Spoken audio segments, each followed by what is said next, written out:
Универсальный центр для подготовки бойцов «Собратерек» занимает площадь 8 гектаров. Такая территория позволяет обеспечить проживание и обучение около 200 сотрудников. Впрочем, предусмотрено здесь и множество других условий. Не забывают и о важности рациона. Обед у бойцов уже закончен, в столовой готовится к ужину. Рамзан Кадыров интересуется сегодняшним меню.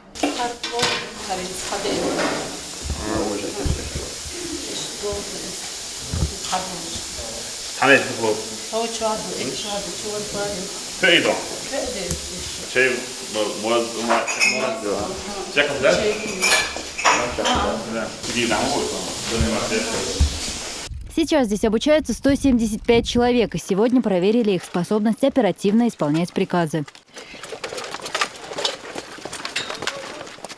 Для подготовки сотрудников здесь есть футбольное поле, волейбольная площадка, беговая дорожка, полоса препятствий, спортзал, тренажерный зал, автоматизированный тир. Высококвалифицированные тренеры обучают ребят боевым искусствам и другим видам спорта. Командир базы, старший лейтенант Бадруди Абуев, рассказывает Рамзану Кадырову, как проходят занятия.